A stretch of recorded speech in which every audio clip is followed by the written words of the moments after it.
So hello viewers, hope you all are well.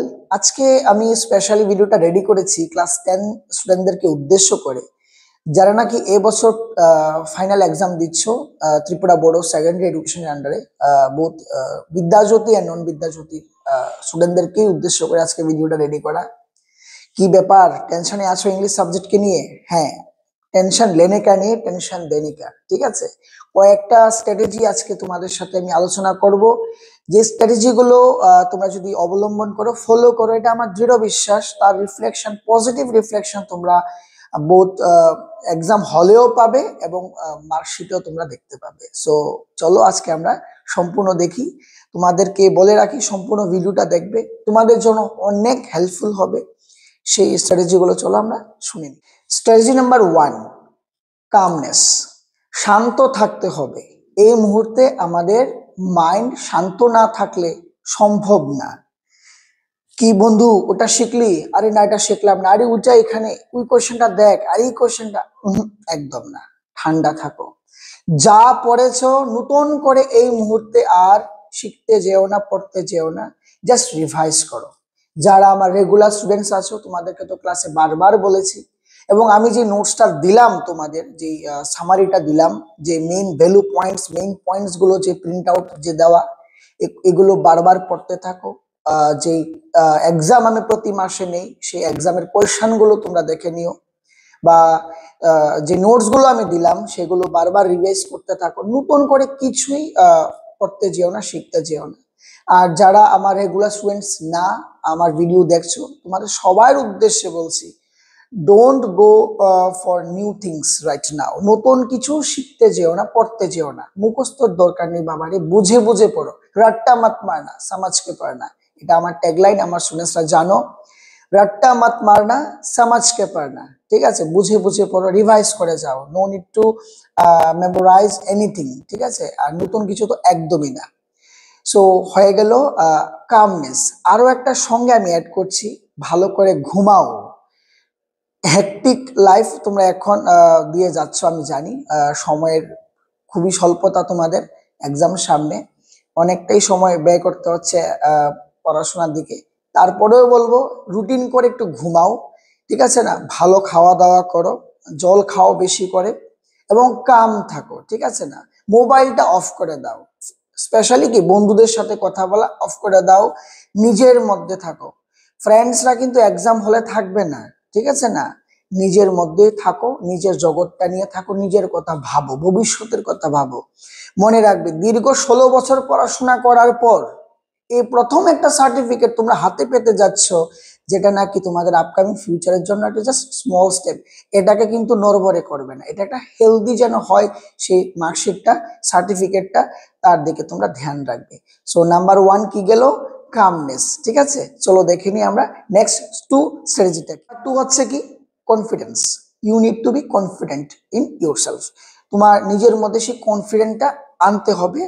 এবং হ্যাঁ, সবসময় সেই অ্যাটিটিউড নিয়ে চলবে, হ্যাঁ আমি যেটা করছি ওটাই ঠিক আছে, এখন আমি যেটা ভাবছি ওটাই ঠিক আছে, যতটুকু পড়বো বাস কনফিডেন্টের সহিত পড়বো। ঠিক আছে না, যদি নিজের উপরে সেলফ কনফিডেন্স তোমার মধ্যে না থাকে, দেন তুমি কোনো কিছুই করতে পারবে না, এক্সিকিউট করতে পারবে না। ঠিক আছে, কনফিডেন্স সহ আগাবে। আশা করি তোমাদের দারুণ রেজাল্ট তোমরা পাবে, এবং তোমাদের অনেকটা উপকারেও লাগবে। সো নাম্বার 2 হচ্ছে you need to be confident. ঠিক আছে, সো নেক্সট যে স্ট্র্যাটেজিটা নিয়ে আমি আলোচনা করতে যাচ্ছি, এটা খুবই ইম্পর্টেন্ট একটা সাইকোলজিক্যাল ব্যাপার নিয়ে আমি আলোচনা করছি। অনেক সময় আমি দেখি কি জানো, হাসি পায় যে এক্সাম হলে যখন যাবে ঠিক তার আগ মুহূর্তে ঘর থেকে বেরোনোর পর থেকে পড়তে পড়তে বেরোয়, কপি, একটা নোট, একটা সামথিং বই নিয়ে যায়, পড়তে পড়তে যায়, অটো দিয়ে যাচ্ছে, গাড়ি যাচ্ছে, ইভেন বাইক দিয়ে যাচ্ছে, পড়তে পড়তে যাচ্ছে। বাবা কি রে, সারা বছরে তো পড়াশোনা করো, ওই সময়টাও যদি তোমার পড়তে হয়, দেন সারা বছর করলে কি কি ভ্যালু আছে বলো তো এই এডুকেশনের? এই পড়াশোনার মানেটা রইলো কি? দরকার নেই, আমার এক কথা, দরকার নেই। যখন ঘর থেকে বেরোবে, মা সরস্বতীকে স্মরণ করে বেরোবে, প্রণাম করে বেরোবে, গুরুজনদের আশীর্বাদ নিয়ে বেরোবে, এবং বলবে আমি যতটুকু পড়াশোনা করেছি যেন আমি লিখতে পারি, বাস। আর পড়তে হবে না, অনেক পড়ে নিয়েছো, এখন এক্সিকিউট করো ব্যাপারটা। ঠিক আছে, ঠান্ডা মাথায় যাও। এই ঠান্ডা মাথায় যাওয়াটাই হচ্ছে বিশাল একটা ইম্প্যাক্ট, সাইকোলজিক্যাল ইম্প্যাক্ট কাজ করে। হ্যাঁ, আরো একটা অ্যাড করছি এই জায়গাটার মধ্যে, যখন রুমে ঢুকবে তার ঠিক আগ মুহূর্ত যখন তোমরা স্কুলের দরজার মানে মেইন গেটের সামনে যখন দাঁড়িয়ে থাকবে, তখন কোনো ফ্রেন্ডসের সাথে no need to talk anything with anyone. নিজের দুনিয়াটা নিয়ে থাকো, নিজের কথাটা ভাবো, জাস্ট রিকল করো, জাস্ট গ্রামারের রুলস গুলো রিকল করো, ঠিক আছে, চ্যাপ্টার গুলো একটু হালকা ঝাপসা ভাষাও, ঠিক আছে না, কারোর সাথে কোনো কথা নেই, কি রে, ওটা শিখছিস, ওটা শিখেছিস, আরে ওই স্যার তো বললো এটা, ওই স্যার তো বললো এটা, নো নিড। বাস নিজেকে নিয়ে থাকো, ঠান্ডা মাথায় চুপটি করে একটা কোনায় গিয়ে দাঁড়িয়ে থাকো, মা বাবার সাথে থাকো বা যার সাথে তুমি যাও বা একাই যাও, ঠান্ডা মাথায় চুপচাপ দাঁড়িয়ে থাকো। আর ভালো করে, হ্যাঁ, ঠাকুরের নাম স্মরণ রাখো, এবং ঢুকার আগে একবার দেখে নেবে তোমার এডমিট কার্ডটা নিলে কিনা, ঠিক আছে না, তোমার প্যান গুলো আছে কিনা, বা স্কেলটা সঙ্গে নিলে কিনা, ব্লু ব্ল্যাক প্যান নিলে কিনা, দু তিনটা এক্সট্রা নিয়ে, জাস্ট এগুলো নিয়ে থাকো, ঠিক আছে না। অনেক পড়েছো, আমি জানি তোমরা যথেষ্ট পড়াশোনা করেই কিন্তু ফাইনাল এক্সামে এবার যাচ্ছ, ঠিক আছে না। So no need to be confuse হয়ে যেও না, পরে কিন্তু বাবারে এক্সিকিউট করতে পারবে না, তার ইম্প্যাক্ট কিন্তু এক্সামে পড়ে যাবে। পরে কি হবে জানো, সারা বছরে যে মেহনত তোমরা যে করেছো তার উপরে কিন্তু একটা কোশ্চেন মার্ক এসে যাবে। সো দেখে নি নেক্সট স্টেপটা। নেক্সট যে স্টেপটা, যে স্ট্র্যাটেজিটা আমরা তোমার সাথে আলোচনা করব, এটা হচ্ছে রুমে ঢোকার পরে। রুমে ঢোকার পরে যখন তোমরা কোশ্চেন পেপারটা পাবে, তখন থেকে শুরু হয় তোমাদের আসল যুদ্ধ, ঠিক আছে না। এটা সাইকোলজিক্যাল যুদ্ধ কিন্তু। শোনো, যখন কোশ্চেনটা পাবে হাতে, তোমাদেরকে জাস্ট একটু স্মরণ করিয়ে দিই, তোমরা জানো, ঠিক আছে না, তোমাদের কোশ্চেন পেপারটা তিনটা ভাগে ভাগ করা: রিডিং, গ্রামার এন্ড রাইটিং, আর আরেকটা হচ্ছে কি লিটারেচার পার্ট। তোমরা যদি আমাকে জিজ্ঞেস করো তো আমি বলবো গ্রামার এবং রাইটিং সেকশন দিয়েই মাধ্যমিক এক্সামটা শুরু করবে, কারণ ফ্রেশ মাইন্ড, ঠান্ডা মাথায় যাচ্ছ, ঠিক আছে না, রুলস গুলো তোমাদের জানা, ঠিক আছে না। সো তোমরা প্রথম গ্রামার এবং রাইটিং সেকশন দিয়ে শুরু করবে, এটা আমার পয়েন্ট অফ ভিউ। বাকিটা তোমাদের খুশি বা তোমাদের মেন্টর যা বলে। আমি আমার রেগুলার যে স্টুডেন্টস তাদের সবাইকেই আমি বলি, এখনো আমি আমার ভিডিওর মাধ্যমে বলছি, তোমরা গ্রামার এবং রাইটিং সেকশন দিয়ে শুরু করবে। এটা আমার ধারণা, কেন ঠান্ডা মাথায় থাকে এবং কেন তোমরা রিডিং সেকশন দিয়ে শুরু করবে না তার যুক্তিটা আমি দিচ্ছি। জীবনের প্রথম ফাইনাল এক্সাম দিচ্ছ, বোর্ড ফাইনাল এক্সাম দিচ্ছ, সামনে মস্ত বড় একটা প্যাসেজ, বাই চান্স তোমরা এক দুটা কোশ্চেন পাচ্ছ না, খুঁজে পাচ্ছ না, কনফিউজড হয়ে যাচ্ছ, তোমরা কিন্তু এখানে পাজল হয়ে যেতে পারো। এটা ইম্প্যাক্ট কিন্তু কোয়েশ্চেনের সব এক্সামের সবটার মধ্যে পড়তে পারে। সো আমি বলবো কি, এই প্যাসেজটা সবাই লাস্টে ধরো, ঠিক আছে না, ততক্ষণে কিন্তু 60 মার্কস তোমরা আনসার করে নেবে। ধরে নিলাম ওই 60 মার্কসের মধ্যে 55 কাছাকাছি তোমরা পেয়ে গেলে, আর ওদিকে বাই চান্স তোমাদের প্যাসেজটা মনে করো একটু নড়বড়ে হয়ে গেল, বাই চান্স, ঠিক আছে, তর্কের খাতিরে বলছি, হয়ে গেল, তাতেও কিন্তু তোমাদের লেটার মার্কস, মিনিমাম যে লেটার মার্কস থাকে কিন্তু কেউ তোমাদেরকে আটকাতে পারবে না, ঠিক আছে না। সো আমার যুক্তি হলো প্রথমে গ্রামার এবং রাইটিং সেকশন ধরো, তারপর লিটারেচার সেকশন ধরো, তারপরে তোমরা রিডিং সেকশনে যাও, ঠিক আছে না। আর সবচেয়ে ইম্পর্টেন্ট, কিরে বন্ধু কতটুকু শেষ করলি, কিরে আর কয়টু, নো নিড, তুমি তোমার দুনিয়া নিয়ে থাকো। অনেক সময় দেখা যায় কি জানো, আমরা পাজল হয়ে যায়, মাইন্ড আমাদের ডাইভার্ট হয়ে যায়, জানা জিনিসও আমরা ভুল করে দিয়ে আসি। আবার মাঝে মাঝে উল্টা জিনিসটাও হয়, কোয়েশ্চেন অনেক সময় কমন পড়লো না, সে কমন পড়লো না। অনেক সময় হয় কি, আমি যে জিনিসটা জানি, সেই টপিকটা যতটুকু জানি আমি আমার নিজের মতো করে লিখে দিয়ে আসলাম।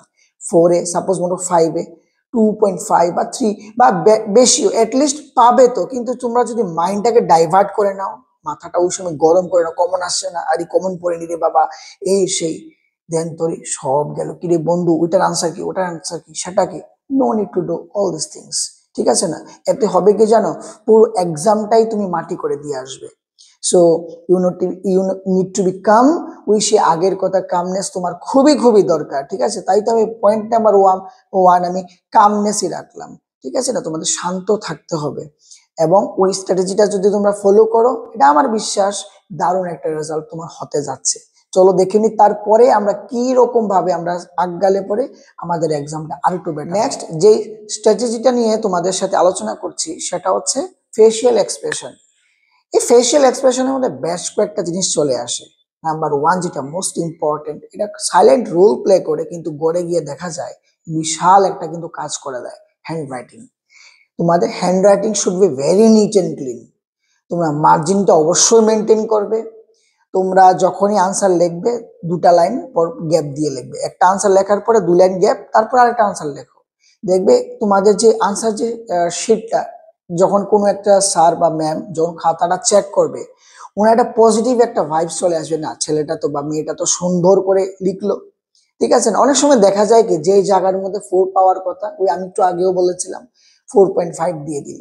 অনেক সময় 4.5 যে জায়গায়, না বাবারে সবকিছু সুন্দর করে লিখলো, 5.5 দিয়ে দিই, বা মানে ফুল মার্কস দিয়ে দিই, 2 তে 2 দিয়ে দিই, ঠিক আছে না? সো এরকম করে দেখা যায় টোটাল থেকে 2-3-4 নাম্বার বেড়ে যায়। সো এরকম করে ইংলিশেও যদি 2-3-4 নাম্বার বেড়ে যায়, বাকি সাবজেক্টগুলো যদি বেড়ে যায়, তোমরা তো বুঝতেই পারছো টোটাল যেই পার্সেন্টেজ, তার মধ্যে কিন্তু কি একটা পজিটিভ একটা ইম্প্যাক্ট কিন্তু চলে আসে। এবং মাধ্যমিকের যে হাফ নাম্বারও যে কতটুকু ইম্পর্টেন্ট, তার যে কতটুকু ইম্পর্টেন্স, এটা ভবিষ্যতে গিয়ে তোমরা টের পাবে। সো তোমরা হাতের লেখাটা সুন্দর করবে, ভুল হতেই পারে, একটা না কেটে নিও, ঠিক আছে না? ওভাররাইট করবে না, মার্জিন মেনটেন করবে, একটা একটা কোয়েশ্চেন লেখার পরে 2টা লাইন গ্যাপ দাও। সো আমার বক্তব্য বেশি লম্বা করব না, তোমাদের সামনে এক্সাম, এই স্ট্র্যাটেজিগুলো তোমরা ফলো করো। এটা আমার দৃঢ় বিশ্বাস যে তোমাদের এক্সাম দারুণ হবে, ডিস্টিংগুইশ একটা মার্কস তোমরা গেইন করবে। আর শেষে আমি আরো একটা জিনিস তোমাদের বলতে চাই, যে আমি এই ভিডিও ডেসক্রিপশনে তোমাদেরকে উদ্দেশ্য করে এই বছরের most important cum suggestive questions with complete solution as far English subject is concerned, I have already uploaded, তার description আমি তার link দিয়ে দিলাম, you may check it out. Hope this video will help you a lot. Then if so, then don't even hesitate for once to share among your friends. So that's all for today. যাওয়ার সময় just একটা জিনিস তোমাদেরকে বলতে চাই, all the very best. Be positive and you will be the winner.